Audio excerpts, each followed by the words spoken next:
From Hollywood, it's time now for... Johnny Dollar. I'll take that, wise guy. Mr. Frankie Scanlon. Yeah, I'll tell him.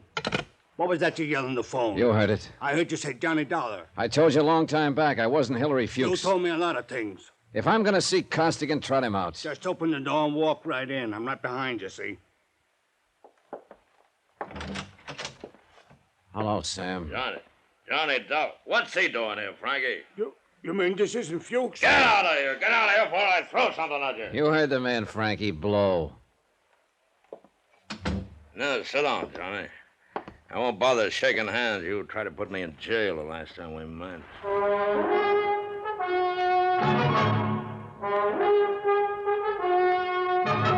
Tonight, and every weekday night, Bob Bailey in the transcribed adventures of the man with the action-packed expense account, America's fabulous freelance insurance investigator. Yours truly, Johnny Dollar.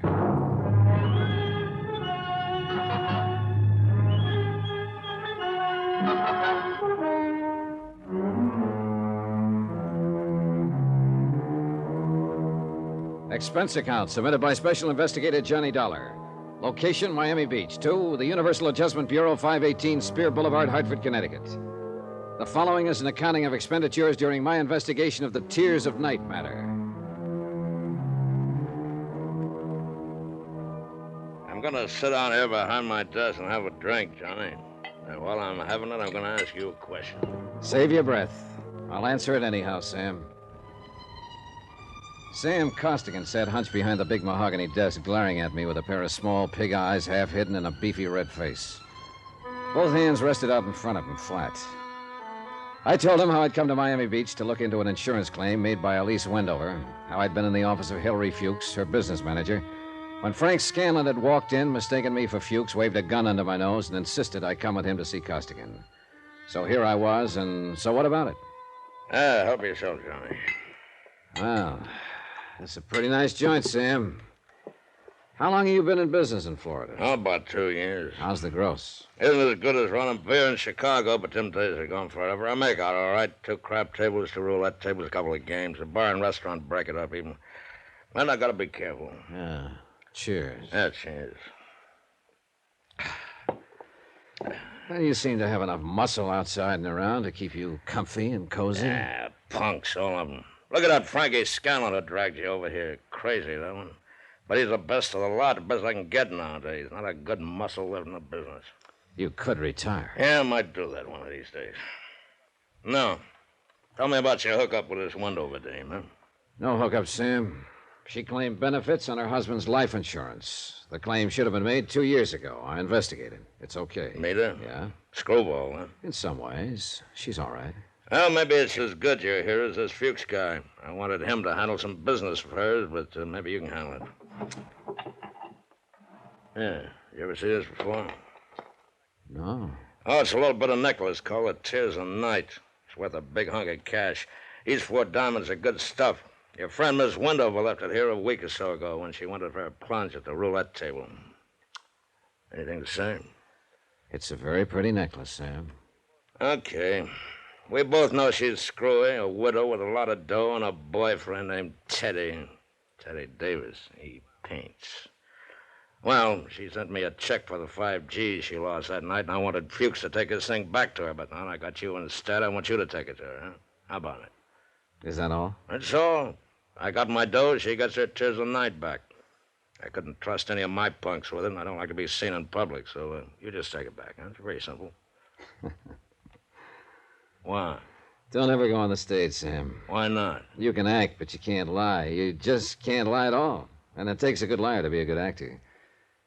Now that you've told me how simple it is, suppose you give me the unexpurgated sequel. All right, so a check bounced. Oh, stop it, Sam. She can't issue a check without a countersignature by Hillary Fuchs. He hasn't issued one check on her account since he took it over 10 days ago. So if this thing is hers, explain it all to me, will you? The way it is. I want another drink. Yeah, you're right, Johnny. There wasn't any check. Miss Wendover called me a couple of hours ago and said if I didn't have this thing back to her tonight, she'd call a load of cops and come out and tear this joint apart. She sounded like she'd do it, too. I mean, well, you met her. You can't tell what she'll do. From 1 minute to the next, screwy, you know? Not so screwy if she dropped $5,000 and left that. And now she gets it back for nothing. I just want to get it off my hands. If she came out here with a cop, I'd be closed for the season. And I'm getting old.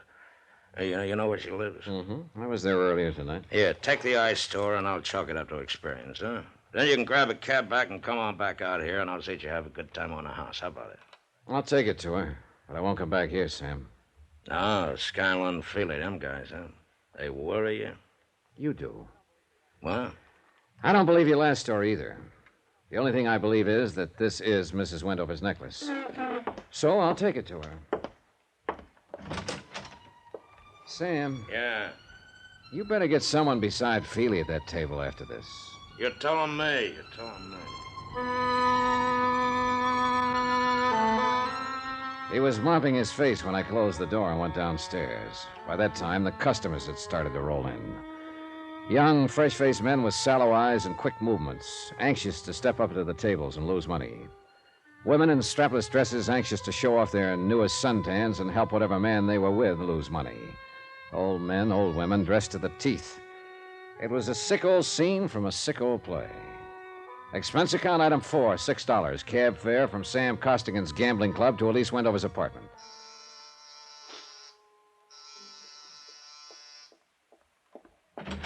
Oh, Teddy, I thought you'd never get here. The performance begins at 10 o'clock, and you know how the traffic is, and if we're going to have a bite to eat. You aren't Teddy at all, are you? I'm afraid not, Mrs. Wendover. Where's Teddy? I don't know. Oh. What are you looking at? Your throat. Really, Mr. Dollar. Johnny Dollar. I met you in Hillary Fuchs' office. We talked here later on. Remember? Of course I remember. Well, really, Mr. Dollar, I'm only waiting for Teddy to come by so we can make the first show at the plaza. I better telephone him, don't you think? Yes, you do that. Good night, Mr. Dollar. The white ermine cape she was wearing and the black strapless thing needed a final touch. She had it. A diamond necklace. In fact, the Tears of Night, the one I had in my pocket, was hanging around her lovely neck. Downstairs in the good light of the lobby, I snapped open the necklace case. Mortuous, it read, House of Jewelry. A gloomy word with a gloomy address. The sign on the window of the House of Mortuous gave a phone number in case of emergency. Item 6, 10 cents, one phone call about my emergency. I made it vague to Mr. Mortuous that thousands of people might die before 6 o'clock in the morning unless I could talk to someone about a piece of jewelry. It went over. Item 7, 50 cents, cab fare to the Sandy Beach Hotel on the less expensive side of Miami Beach. You find me a bit indisposed, Mr. Dollar, but on the phone you said it was a matter of jewelry. Therefore, Hannibal Mortuous is at your service. Now then, sir, what is so urgent? I came to ask you about a diamond necklace. I found your name stamped on the inside of the case. House of Mortuous, a most respected name in diamonds as well as all the lapidary arts. Most respected. Fine jewels and the name Mortuous are... Oh, I do beg your pardon. Continue, Mr. Dollar. I want you to take a look at this. And how, sir, do you come in possession of the Tears of Night? A man named Sam Costigan, who runs a gambling club, asked me to deliver it to a lady named Elise Wendover. Do you know her? A lovely body propelled by a ridiculous mind. This matter you have just described bears me out. For shame, such conduct. A gambling house, the Tears of Night a pawn. Blech. Then this is the real thing. It isn't phony. Mr. Dollar, I'm a gemologist. The House of Mortuous. Of course it's real. Take a good look. When an artist creates a dazzling thing of beauty such as this, would he be so unlikely as to forget the time, the patience, the agony of his creation, eh? See here, look here, under the light. 4 weeks, Mr. Dollar, 4 weeks working night and day just to drill that anchor for a simple molding. But, see how each stone is carefully mounted to capture every single pinpoint of light. Beautiful, beautiful. An incomparable masterpiece. And for the money. Well, I'm just curious, Mr. Mortuous. How much money? About $10,000 on the wholesale market. What did Noah Wendover pay for it? $25,000. I saw another one just like it tonight. Ridiculous.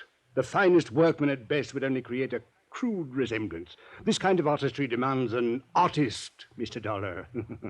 And I am that artist. But it could get by, a copy of it. To the unpracticed eye, to the layman perhaps, yes. Latet in anguis herba, Latin. Yeah, well, all I know is Agricola. A snake in the grass, eh? Something wrong? Yeah, mildly put. Something wrong, yes. Well, how much do I owe you for your time, Mr. Mortuus? Oh, nothing. It was my pleasure. You know, glancing at that again reassures me of the value and dignity of my work. Anywhere it is magnificent. But I dawdle. You say something is wrong. What? Mrs. Wendover, you say you met her. Several times. She ever mention anything to you about a curse? Curse? No, I can't say that she did. May I ask you a question? Yeah, sure. Are you a friend of hers? In a way. Off and on. I know what you mean. One is never quite certain with Mrs. Wendover whether one will be recognized or not, is one? Well, it's late. Yeah, well, I'm just leaving. No, you misread me, sir. I wasn't speaking of my own comfort. I noticed the fog has come in. It is dark outside. This is a lonely area. That is a valuable object. Are you armed? No. If you are at all concerned for the safety of that piece, I have a small safe in my rooms. You may have the key if you'd care to leave it overnight. I'll take it with me. Yeah. Well, just as well, probably. Suggestion only.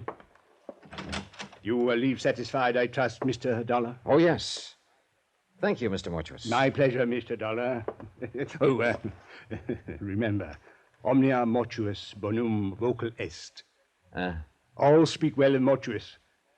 Upon, sir, upon. Good evening.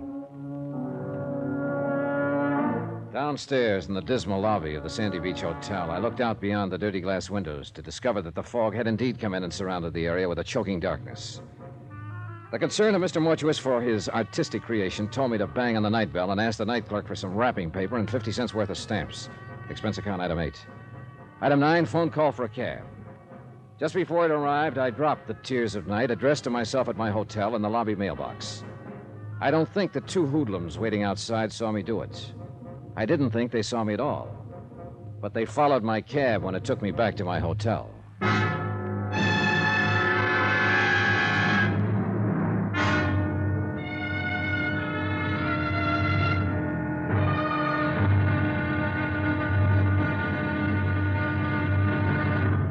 Now, here's our star to tell you about tomorrow's intriguing episode of this week's story. Tomorrow, and the old curse comes up with an old-fashioned flourish. See you then. Yours truly, Johnny Dollar.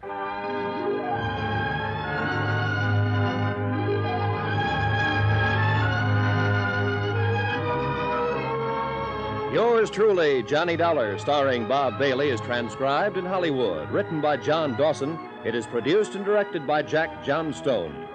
Be sure and join us tomorrow night, same time and station, for the next exciting episode of Yours truly, Johnny Dollar. Roy Rowan speaking.